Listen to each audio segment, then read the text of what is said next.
Hey everybody, welcome to Learn with Parqa. I'm Kelli and this is Jared. Today we're going to be talking about something that's really cool, really just the transitions that we've seen among the industry over the past 5 years, as well as what has happened with Parqa over those past 5 years. Jared actually just celebrated his 5-year anniversary with this family of companies, and I recently celebrated my 10-year anniversary with this family of companies. So there's so many interesting dynamics to our industry that we want to share with you. So Jared, how have you seen the industry change and where do you see it going? I know, loaded question. Yeah, I mean, it's definitely, reflecting on 5 years of being, with Parqa and our family of companies, like the old adage of, what you accomplish in a day is way less than you think it is, and what you accomplish in 5 or 10 years is way more than you think, I think is kind of a testament to both the industry as a whole, the staffing industry, and Parqa and my evolution while at this company. So yeah, I guess looking back, when I first started at Verseek, our sister company, we were pretty innovative, and we were spending a lot of money on top of funnel client and candidate generation. But as the CFO of Verseek, I was like, we're spending all this money up here and then it just goes to die in this database.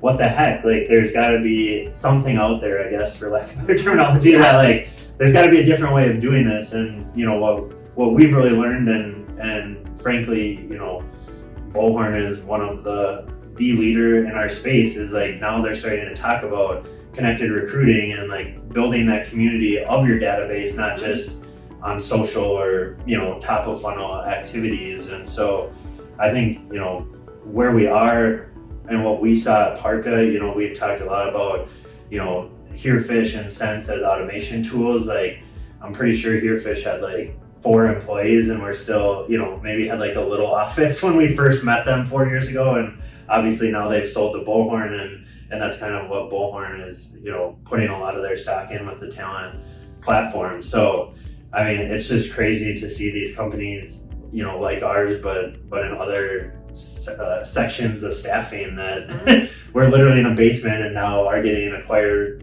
for millions of dollars, or raising millions of dollars in private equity money. So I think that is the future, is what the next 5 years is. I always talk to you, Kelly, and a lot of our clients about the adoption curve, right? And you have the 5 to 10% that adopt early, and we're seeing a lot of that in the 100 to 500 million plus companies. They're trying to figure it out. Then you have the mass, 70%, and then you have the 10-15% that just honestly don't make it through this, and that's what the next 5 years is. Who figures it out the fastest? What companies, consultants are you relying on to help you get over that curve, because it is new to this industry, even though it's not new to this world. Yeah, just the concept of approaching marketing not in a silo feels relatively new in the staffing industry, right? You've got marketing, you've got technology, and then you've got operations, and historically they've all been approached very distinctly separate, which is where you end up with just the concept of a ton of top of the funnel candidate leads, and then an ATS full of these candidate leads, and you may redeploy a handful of them, right? And so taking that concept and saying, how are we using our technology the best way? What are the ideal processes we want our recruiting and sales team to have? And how are we strategically applying marketing to that to make sure we're providing that right message at the right time to the right people by really combining those efforts? And Jared and I talk about just the theme park analogy. You can have a bunch of rides and toy stores and restaurants, but unless you create that experience for people, they're not going to come back wanting more. They're not going to talk to their friends about it. And so that's something that we're really passionate about at Parqa, is saying, all right, what is your business objective? How do we align your marketing, your tech, and your ops together to actually drive change in your business? Yeah, and you brought up, redeployment. We were on a pretty fun call last week with, I think they're $1 billion or $2 billion company, but their vice president of marketing, and he brought up for 20 years, people have been trying to solve the reactivation, or the redeployment issue, and it's been at 5% like the 20 years he's been in this industry. And like how many people get redeployed yeah. after you go through the whole process to find them, to place them, right? Yeah, and then put them back out on contract. And he's like, there's a lot of different things out there of like the $60 billion is put into top of funnel, but $24 billion is lost through not retaining that talent and redeploying them. And he's like, owners and leaders of the staffing industry have been saying for 20 years, like that number is 5%, like you got to fix it. And so someone implements a automation technology or a referral program and they deploy all this technology, but it doesn't move the needle because they're not creating that community. And that community isn't one technology. It isn't just posting on social. It's an elaborate omni-channel, solution to get that to move from 5 to 10%.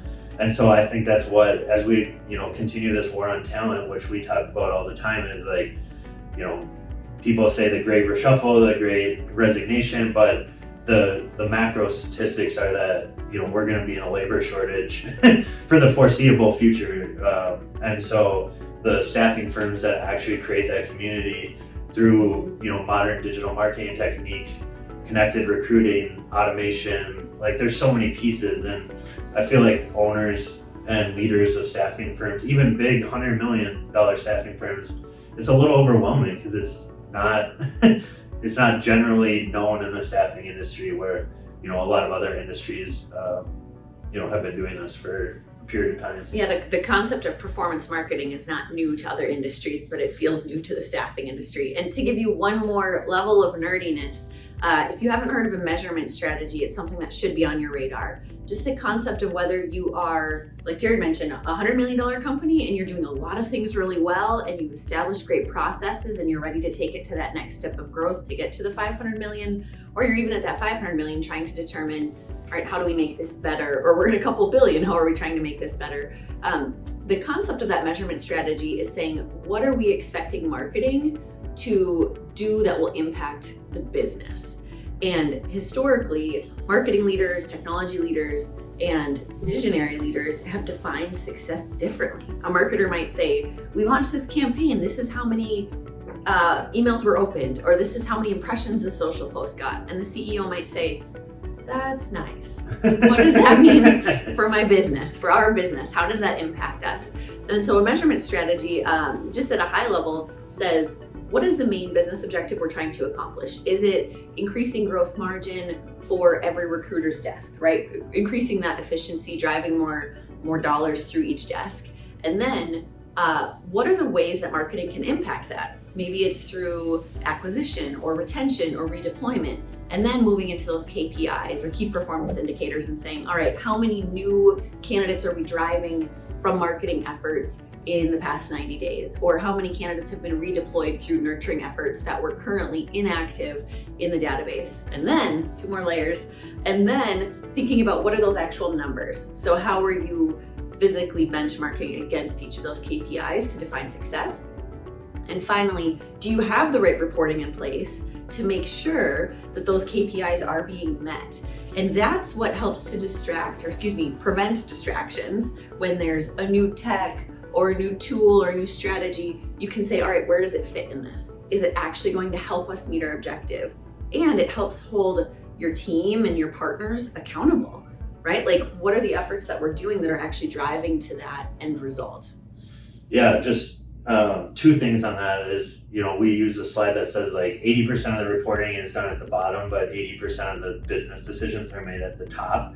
And so there's a disconnect in reporting there, right? Like a marketing person is usually only going to know to report on like website visits or, social impressions, right, or more channel-based. Yeah, channel-based, which are important, right? Like we're not advocating for not having those reports, but if it doesn't ladder up, when Kelli was talking about those marketing KPIs, like for someone that's not ingrained in this all the day, that KPI might be like website visits or something, but that's not the actual KPI. The KPI is like, what is the lifetime value of a marketing lead that gets converted? Like what is the cost per acquisition of a new candidate? how do we reduce time to fill? Like, these are all metrics that you guys have lived and breathed as long as you've been in the industry. Now, how do we tie that to the marketing efforts so that, as a leader of the organization, you're not getting, the marketing person in front of you and being like, well, my SEO went up 1,400%. What is that? Like, okay, what does that mean for the business? And so those KPIs are really operating metrics. They're not what you would think of as like traditional marketing metrics. And I think that's the cool thing of like bridging that gap to make better business decisions of where you spend your money and what investment you put into it. Yeah, and that really ties back to where Parqa has come and where Parqa is going, is shifting from that traditional digital marketing agency mindset where it's focused on the channels and those measurement strategies and taking it to that next level of improving your overall business results by doing the marketing, right? So it's not only evaluating what is your business objective, looking at your tech, your data, and your marketing to see what opportunities there are, and then putting together that strategic prioritized roadmap and implementing it together. So that's how that all ties in with, you hear these phrases like meet the moment or connected recruiting and making sure that your marketing and your ops and your tech align. At the end of the day, when Jared and I got into this industry and we both got into this business, we hadn't seen this, and now we're so excited to be bringing this message to the market. There's a lot of you out there that this has already been on your radar. The individual that Jared referenced told us as we were hanging up the call, I'm just so happy to talk to you guys. I feel a little bit less crazy. So if you've been feeling just a little bit crazy because you know that there's a better way to approach getting business results through marketing, let me know. Let's have a conversation. But aside from that, pop comments below if you have any thoughts or questions. As you can see in this longer extended Learn with Parqa, this is a topic that Jared and I are both very passionate about. You'll see us pop up at a few different conferences chatting about it later this year. But Jared, any final thoughts with the crew as we're sharing with them what we're excited about? No, just like Kelly was saying, like when Parqa started, it was kind of we had a why, but we didn't really know where it was going or where it would lead. And we really a year and a half stepped back and said, like, transactional marketing, like we could get the volume, like we grew 100% year over year, like we were doing all the things that like you would deem successful, but like we just felt like there was more impact we wanted to make with the clients that we were working with. And so it's just it's been a wild ride. Like I said this morning, like it's a wild ride. I didn't necessarily sign up for this when I first started with our sister company as CFO, but being a numbers guy, I couldn't be more passionate about, really being a leader, consulting, enterprise staffing firms into the future and what that really looks like. So it's going to be an exciting 5 more, huh? So if you guys are intrigued to have a nerdy conversation, let me know. Otherwise, put a comment below if you've learned anything in this talk today, or if there's any questions you have. And we will see you on Learn with Parqa next time. Thank you, everyone. Thank you.